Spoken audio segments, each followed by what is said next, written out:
Welcome to Manage This, the podcast by project managers for project managers. This is our chance to sit down and talk about what matters to you as a professional project manager. We get inside the heads of people who are doing the job and doing it well. We talk with them about leadership, we talk about methods, and we talk about what works and what doesn't work, all with the purpose of learning and improving our game. I'm your host, Nick Walker, and with me are the two guys who never stop learning, Crowe and Bill Yates. And Andy, I'm anxious to hear what we can learn from our guest today. You know, I definitely think there are things we can learn today. We're going to be diving into remote leadership, long-distance leadership, remote teams, that kind of thing, and it's going to be very informative. I can feel it. Well, let's meet our guest. Wayne Turmel is the co-founder of the Remote Leadership Institute and the author of many books, including Association for Talent Development's 10 Steps to Successful Virtual Presentations. He also co-authored a book with Kevin Eikenberry, The Long Distance Leader, Rules for Remarkable Remote Leadership. Wayne and Kevin co-founded the Remote Leadership Institute to help remote leaders succeed in a virtual workplace. And Wayne, I think it's appropriate that we are speaking to you remotely today from Chicago. Thank you so much for being here with us on Manage This. I'm delighted to be here, guys. This is going to be fun. Now, you state in your book that today, according to the Project Management Institute, 90% of project teams have at least one member, usually more, who aren't co-located with the rest of the team. Remote leading, that's got to be a challenge. What are some of the challenges of it? Sure. Well, you know, you're more likely to find pandas mating in the wild than a project manager that has all their people in one place anymore. So it's absolutely fun. This is now a fundamental skill, right, that we need to get our mitts around. On one level, not much has changed. I mean, if you look at the job of the PM, what's the job, right? We need to help figure out scope. We need to assign resources. We need to coach periodically. We need all the stuff that we need to do. Nothing's changed. I mean, Peter Drucker said the greatest project job of all time was building the pyramids, and we've just been trying to live up to that ever since. Right. The difference, of course, is the guy who built the pyramids was at the pyramids. He wasn't trying to flog people by email. So if we think about what we have to do, in many ways, it's not that different. What has changed radically is how we do it. We're now forced to communicate through technology, which fundamentally changes the way people interact. It changes the human dynamic. And I know a lot of PMs get real nervous when we talk about human dynamic, right? Because it's all about process. But the fact of the matter is that communicating through technology is radically different than the way we were born and raised to communicate. And some people adapt naturally, and others need to be very mindful of how we do that. You know, Wayne, it's interesting because I think for a long time, and sort of at the birth of project management, people were really uncomfortable with the human dynamic. I think now there's sort of a realization all throughout the profession that process will only get you so far, that it's necessary. You don't want to just get a team together with no process, because that's chaos, but process will only carry you so far, and then it becomes the human dynamic becomes all important. Yeah, there's something that I don't hear anymore at PMI meetings, you know, when I'm speaking to chapters and stuff like that. There's something I don't hear anymore that used to be just fingernails on a blackboard. People go, yeah, this communication stuff is great, but, you know, I'm not a people manager. Right. Right. And, you know, there's a part of me that just wants to climb out of my skin when people say that, because what I know what they mean is I don't have direct line of sight responsibility. I may not be, you know, the problem for project managers, one of the big ones, especially remotely, is that they may not be that person's real boss. Right. I've got matrix. A real boss somewhere that I'm responsible for. And, oh, by the way, you're trying to get me to do my job, but there are divided loyalties, there are resources, allotment problems, you know, so I understand why they say I'm not a people manager, I'm a project manager, but fortunately I'm hearing less and less of that these days. Yeah, that is a good thing for sure. Wayne, this is Bill, and one of the things that I want to dive into, I really appreciated the content in your book, and we'll give you 90% credit and say Kevin did 10% of it since he's not here. But the book, blessings upon you. Yes. Yeah. The Long Distance Leader. You guys have 19 rules that you tease out throughout the book. Right off the bat, rule number 2 says, accept the fact that leading remotely requires you to lead differently. And I think that's a fundamental. I appreciate you guys addressing that right up front, that leadership, there are basics to leadership, but when you are leading remote team members, it's different. Well, it is, and the differences are many. One is that there's a whole lot more communication done in writing than there has ever been in the history of the world. Right? 25 years ago, the majority of communication was verbal. Right. You were in a meeting, you were on the phone, whatever. Now the balance has gone way over, and communicating in writing is a different skill. It's a different skill set. We need to listen differently, if you will. And so that's just one example of how it's different. The other thing is that when we were all together, if I was an introvert, maybe if I was conflict avoidant, I didn't really have a choice. At some point, I had to deal with you. Now it's way too easy to send that email or to put off a difficult conversation because the person isn't standing right there. Mm-hmm. You know what, Wayne? I started my career in the 80s, and I started as a co-op with IBM, and we had a system called Profs, and Profs was email before there was any real email in use anywhere. Mm-hmm. And so, you know, I kind of grew up from the very beginning having access to electronic mail. But my son asked me probably 3 or 4 years ago when he was around 21, he looked at me one day and we were working together on a project and he said, "Dad, what did people do before there was email?" And I laughed. I said, "We worked. That's why." Here's what people need to know. And I tell my daughter this all the time. Genghis Khan ruled half the world and never held a WebEx meeting. Yeah. Right. It can be done. Now, if he'd had WebEx, you can bet he'd have used it. Right. But the point is that it's all about that mindset. And if you think about what should be happening first, then you can look at the technology and say, okay, how do we use this to accomplish what we need to accomplish? Surely Alexander the Great had some collaboration tools we're just not fully aware of.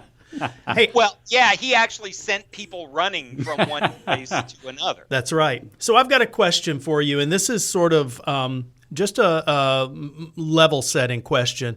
I'll be honest with you. I think of remote teams as a sacrifice. In my own mind, having to work with a remote team is something I have to do. It's not ever something I think that I would choose to do. Am I off base on that? Maybe not. And here's why I say that. The advantage of remote teams is that you are not bound by the geography. On the other hand, you don't get the advantages of the geography. Right. Right. So there are times when nothing is going to beat having everybody in the same room, throwing code and yelling at each other and running to the whiteboard and doing all that good stuff and seeing somebody in the parking lot and going, "Oh, and another thing." Right. Mm-hmm. You're not always going to get that. On the other hand, there are times when being left alone to get the work done is a beautiful thing. There are times when what you want is the best person for the job, and the best person for that job may not live within a drive of your office. Well, and that was not to say that there are no advantages to remote teams, because obviously they're a reality for a reason. They're so popular now. As you said, more popular than pandas mating in the wild. No, other way around. But I don't know that they're more popular. They're just, yeah, the frequency is about the same. Okay, but they're very frequent. We use a lot of remote teams for a reason. There are advantages. So my point was not that there's no real reason to do it. It's just that if I could wave a magic wand and get everybody together in a room, most times I would do that.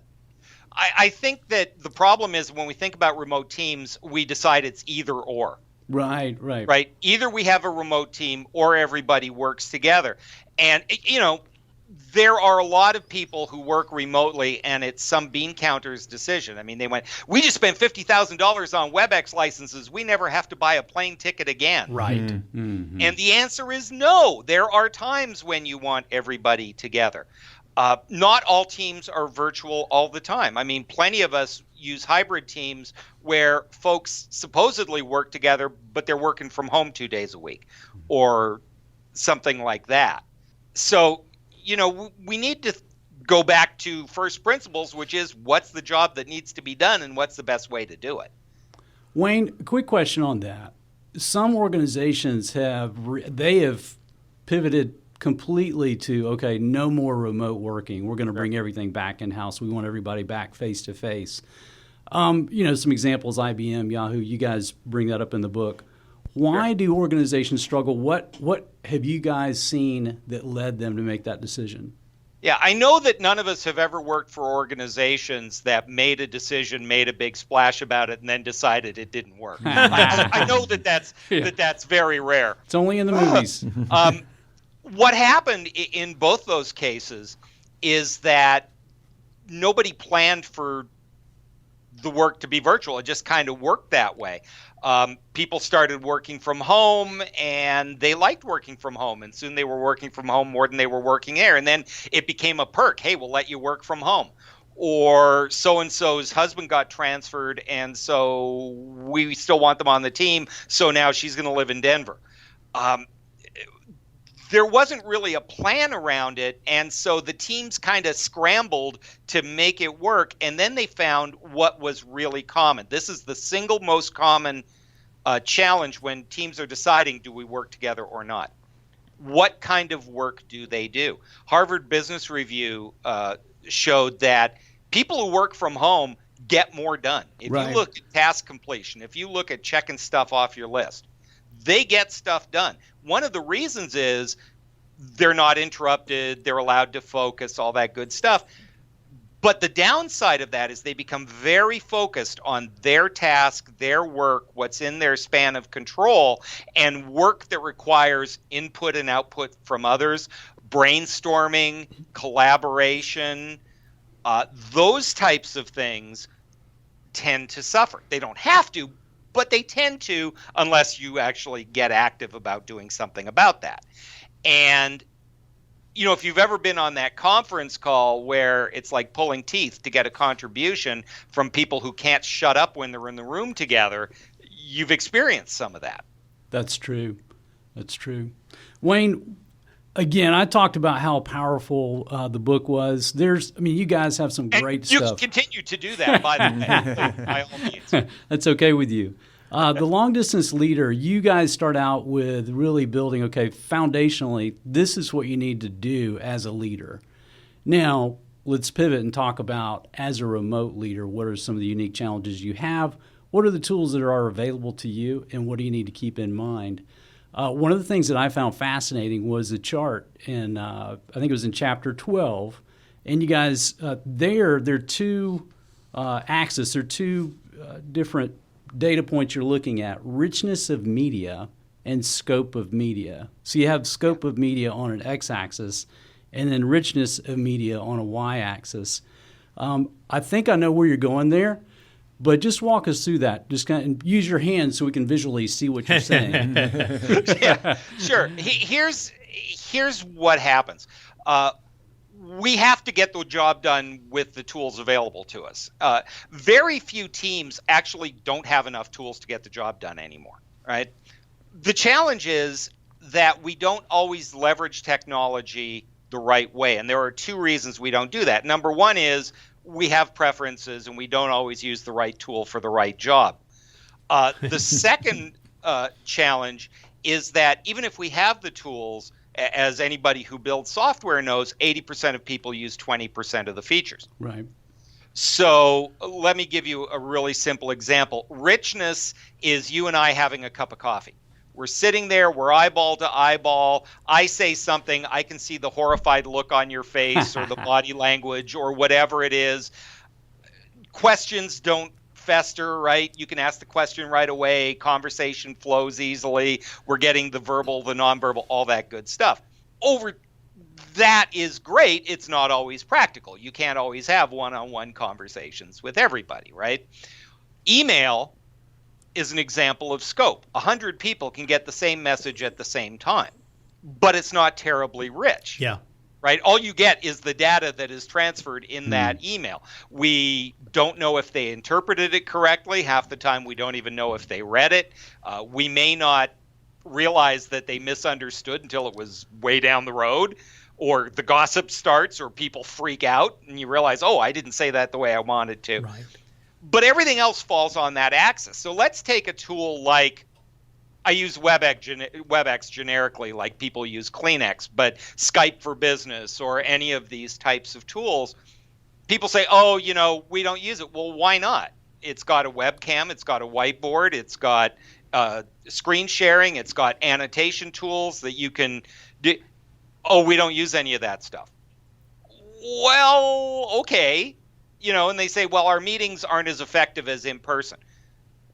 All right, what would you do in person? Well, I'd ask for a show of hands. There's a button right there that says raise hand. Right. Well, I like to use a flip chart, or I like to go to the whiteboard. There's a whiteboard. There, if you look at the tools, if you look at the spectrum of tools on that richness versus scope matrix, there's probably a way to accomplish whatever you want to accomplish. But in order to do that, you got to choose the right tool, and you have to use it well. You know what, right? though, Wayne? As you're explaining this, something's going through my mind. And if I'm having to show somebody repeatedly or convince them, hey, you can get a vote for a show of hands. Hey, you can use a blackboard over here. Okay, the first time I'll give you that. But if you're having to repeatedly go over it, there's a saying that a good user interface is like a good joke. The good ones you don't have to explain. And so in that case, that's what makes some of these devices and tools so beautiful, is that you hand it to a 2-year-old and they understand it. Right. Whereas if you hand something to a 40-year-old manager and they're still not, or reluctant to use it, there's still some friction in the system. Right. And, it's one of those things that, if you show them one time and then they go, oh my gosh, this changed my life, that's a good thing. But otherwise, I don't know. I think they can be improved. Okay. Well, they can totally be improved, which is why there are 120 web meeting platforms out there. Right. Because nobody has created the perfect mousetrap. Here's my kind of response to that is, A, you're right, right? But also, people have different styles, and people do things in different ways. And as a project team, it's really important that you make decisions as a team about what tools are we going to use, when are we going to use them, what's the etiquette, what's the process. Because if you leave it up to people individually, and this happens a lot on project teams, you've got that guy who communicates only through email, right? And he won't pick up the phone, and he won't use his webcam, and he won't speak up on meetings, but he'll send you 20 emails a day. And sometimes that's the right answer. Email is a great tool. It allows for archiving. It allows for, quick communication to multiple people. That's beautiful. It also, by the time you reach the 20th email of the thread, at some point somebody needs to say, let's pick up the phone. Right. Webcams are an example of a tool that objectively, does it help when you can see the other person, read their body language, see their facial expression, put a face to a name, and everybody says yes. And then you say, okay, great, let's use our webcams. And they go, oh, no. Sometimes the team needs to decide as a team, like it or not, this is how we're working, because this is how we're going to get the work done. And it's not always going to fit everybody's individual preference. That's a great point. Wayne, one of the things, again, I'm preaching back to your own book. Rule 9 is right in line with that. In Rule 9, you say, communicate in the ways that work best for others rather than based on your personal preferences. As a leader of a team, I may have tools that I'm really comfortable with, and I may be forcing those on other team members, and that's not effective. Yeah, absolutely. And it's funny because a lot of that stems from the desire to do the right thing, which is do unto others the way we want done unto us. The problem is when it comes to communication is people work in different ways. We have different work styles. We have different methods. There are introverts and extroverts. I'm an auditory learner. I like to talk stuff out. Right. A lot of times I don't even know what I'm saying, what I'm thinking until it comes out of my mouth. And then I go, yeah, I like that, or that was stupid. But I need to bounce things off other human beings. I don't necessarily need to be in the room with them, but I need to be at least voice to voice or webcam to webcam to talk stuff out. That's how you're going to get the best work from me. If you leave me alone, never talk to me except the once a week status update, and oh, by the way, everything's coming at me in email, you're probably not going to get the best out of me. I can do it. I can adhere to those rules if I really have to, but it's not the way to work best with Wayne. I'm also an auditory learner, Wayne, and there aren't as many of us out there as I would think. A lot of people go back and default to visual or kinesthetic or other learning styles. I'm an auditory, and I remember what I hear really well. And so it helps me to process. I love conversations. What I find, though, that's the best way of solving a problem for me is a face-to-face conversation. What I find is email does have a good place. As you said, there's an audit trail there. There's something to go back on. I got called in this week to sort of weigh in on an email war that was going on between two people. And I had to go back and literally start at the bottom and read through 20 different posts all the way up. And at the end, I said, you know what? We're not going to respond to this in another email because that's not going to solve this problem. What we're going to do is sit down, all of us, face to face, and figure this out, because it's no longer about who's right and who's wrong. There's probably one party that was more right than another, but that's not even the point. And that's not, leadership's not about being right. Well, what you just did there is what needs to happen on a team. Now, a good project team, that wouldn't have escalated to the point where they had to bring dad in to break the kids up. Right. A good project team, a member of the team should be empowered to say, this ain't working. We need to do something else, or we need to take this into a Slack channel where we're not driving everybody else crazy. And you know what I mean? That's, again, it gets back to richness versus scope. This is great, the scope, everybody's contributing and all that good stuff, but the richness is required to resolve the problem, and we ain't getting it, so let's do something about that. Exactly. Wayne, I heard a speaker just recently, Juliet Funt. She described this as three-dimensional versus two-dimensional communication. And when I was thinking through her comments and looking at this graph of scope of media versus richness of media, it lines right up with it. So the coffee chat, let's talk over coffee where I can see your face and see your reaction and pick up on your tone. That would be a three-dimensional, example of three-dimensional communication. Two-dimensional is that Slack or that instant message, that email.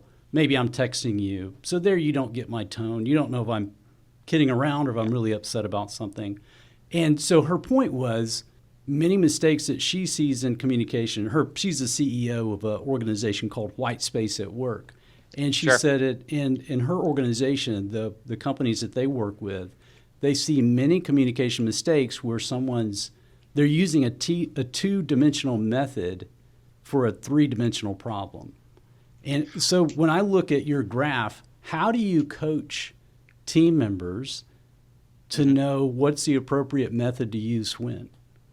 Well, it really starts with what is the communication supposed to impart. If it's purely data transfer, right? There's donuts in the break room. The meeting is at 2:00 Tuesday. That's information. There isn't a lot of stuff that has to go with that. You can use something that's high scope. The message is out there. It's done. If you are trying to persuade somebody, if you need to get answers to a question, if you need to test people's attitude and buy-in, that purely data transfer form of communication isn't going to get the job done, right? So it's really important that you stop and think about what is the purpose of the communication here. Am I giving them brand new information, and they're probably going to have some reaction to that? It's good news, it's bad news, whatever. maybe the email isn't the best way to do that. You know, Right. maybe I'll hold that until we're on the conference call or we're on the web meeting, and we can get a reaction at that time, and I can see who really hates this and who gets it and who's confused. It's really, what's the purpose of the communication, and then what's the best way to communicate that we can achieve given the circumstances that we're in. Wayne, I want to tell you a very short story and then relate it back to something in your book, or maybe get you to expound on it. Years ago, I was going to a business meeting with a guy that I really respected quite a lot. And we met at a restaurant, and there were three of us. The guy that I was primarily meeting with looked around and said, "Hey, can we just pretend we're not Westerners for a few minutes and just talk to each other, just get to know each other?" We probably spent an hour getting to know each other. It was one of the most delightful business meetings. And then, it paved the way for us getting other things done. But at this point, we really started to understand each other's motivations, family lives, what we were about, what drove us, how our work styles differed from each other. It was fascinating. And I've stolen that trick a time or two before. Mm-hmm. Now, in your book, you have, in chapter 11, you say one of your bullet points is to use technology to build relationships. So beyond kind of swiping right on somebody, how do we use technology to build relationships? Any thoughts on that? Yeah, it actually starts with the idea that, hey, I want to build a relationship. I mean, it's very much what that person did, which is, hey, I'm going to consciously have this discussion. And we know that once we get to know each other a little bit, the next 5 times we talk, stuff's going to go way faster and smoother, right? Because we've made the investment up front. One of the challenges, particularly on project teams, and when we work remotely, there is a tendency for communication to become very transactional. Right. I don't want to bother you. I don't want to interrupt. Let's not waste time. Let's get right down to it. And you don't take the time that you do in a regular. If we're meeting in the conference room, as people come in, hey, Nick, how you doing? Did you see the game last night? How are the kids? What? Right? Oh, I meant to ask you about all those conversations happen. You tease each other, you make jokes, you spill salad dressing on your shirt, and everybody laughs at you. When we work remotely, there's a tendency to try to limit the communication to the purely transactional, and so we don't get to know people the way that we know them. There's scientific evidence from DePaul University that people build trust much better when they can put a face to a name, when they know what that person looks like, they know something about that person. If they're just a voice on a conference call or a name on the bottom of an email, there's an increase in withholding information, lying, exclusion, all those sorts of things, because I don't know that person. Somebody told me early in my career, very early in my career, I was probably 22, and they said, you need to remember people don't care how much you know until they know how much you care. And I was a little bit taken aback that this guy, he was a mentor to me, told me that. And I wish at that point I had really been able to swallow that and internalize it and understand it, because I was so overwhelmingly task-oriented that it will quickly turn on you. There's an optimal level, and I was not at that level. Well, there's something, just if I can respond to that, something we were talking about off camera, just to kind of spill the beans a little bit, this notion that when PMI certification and all that stuff came out, that it was all about the process, that it was all about, as long as I have my Gantt charts in order and everybody knows what they're supposed to do, we'll be fine. And human beings insist on being human beings. And if we ignore that, if we keep all information transactional, if we don't take the time to know, hey, Bob has 5 kids and this happens and this happens, and so-and-so's a Buffalo Bills fan, let's have a moment of prayer for his season. Whatever we're doing, if we don't take the time to do that, that's going to show up somewhere else. It will, because you're treating people as a means to an end. You're objectifying people. So absolutely. And if we're using contractors in our projects, it becomes even worse, because there's a tendency to treat them as interchangeable anyway. Wayne, if I can jump in here for just a second and make a little observation about our method of communication, because it seems like we're talking a lot about trust, and we can see you clearly on the computer screen as you're talking to us. We can see the whites of your eyes. We see all your hand motions. We see your facial expressions.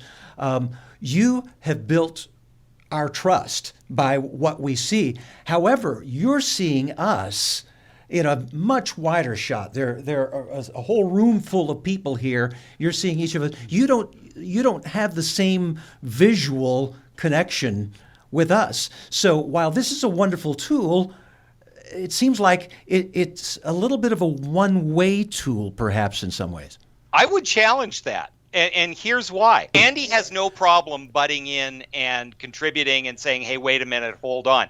Nick, on the other hand, has raised his hand 3 times, and I've spoken over him 3 times. If you don't think I have some sense of the dynamic in that room, you're wrong. Well, that's good. That's good to know that the trust, it works both ways. Yeah, that's true. That's funny. Well, your book, The Long Distance Leader. We want to know how we can get a hold of this book. I'm sure our listeners do as well. How can we do it? Yeah, first of all, it's from Barrett Kohler Publishers, so anywhere basically in the world that you buy or order books, it's available. This is so weird. We're actually a Hudson's bestseller in airports, which makes sense because the people there are traveling and probably don't want to. So they're trying to figure out how to do this better, right? So you can buy it anywhere. There is a website dedicated to the book, longdistanceleaderbook.com, where you can get a sample chapter, you can get some downloads associated with the book. And then if you want to learn what we do with our clients and people who want to learn more about this, you can go to remoteleadershipinstitute.com, and you'll find our blog and lots of checklists and assessments and downloads and all kinds of good stuff. And how can we get in touch with you personally? Speaking engagements, just to get to know you more? So how can you reach me? And for those of you who are hearing this odd noise in the background, that would be Byron, the world's most annoying cockatiel, who shares my workspace. I apologize for him. He's usually much better behaved. You can reach me personally through LinkedIn. Absolutely, you can do that. Just Wayne Turmel. On Twitter, my personal Twitter feed is W Turmel. The Remote Leadership Institute's Twitter feed is @leadingremotely. And then you can just contact us through remoteleadershipinstitute.com. Well, Wayne, we appreciate so much you devoting this time to us. And we have something for you, too. It is a Manage This coffee mug that we're going to send you. Yeah, it is. So enjoy that. You know I will. And just, use it with our thanks. Thank you so much again. Well, thank you guys for the opportunity. I love talking to PMs and just having these conversations. So I really appreciate it, guys. Before we wrap up, we want to ask a favor from our listeners. We'd love to hear what's on your mind. You probably have questions that you'd like to ask our guests in future podcasts, and we want to hear those questions. What are you struggling with? What interests you? What topics would you like for us to cover here on Manage This? Just go to the VelociTeach Facebook page and ask your questions there. We'd love to hear from you. We also want to remind our listeners that you've earned some PDUs, Professional Development Units, simply for joining us today. To claim your free PDUs for your recertifications, go to VelociTeach.com and select Manage This Podcast from the top of the page. Click the button that says Claim PDUs and just click through the steps. Well, that's it for us here on Manage This. We hope you'll tune back in on September 18th for our next podcast. In the meantime, you can always visit us at VelociTeach.com/Manage This to subscribe to this podcast, to see a transcript of the show, or to contact us. And you can tweet us at manage_this if you have any questions about our podcasts or about project management certifications. That's all for this episode. Thanks for joining us. Until next time, keep calm and manage this.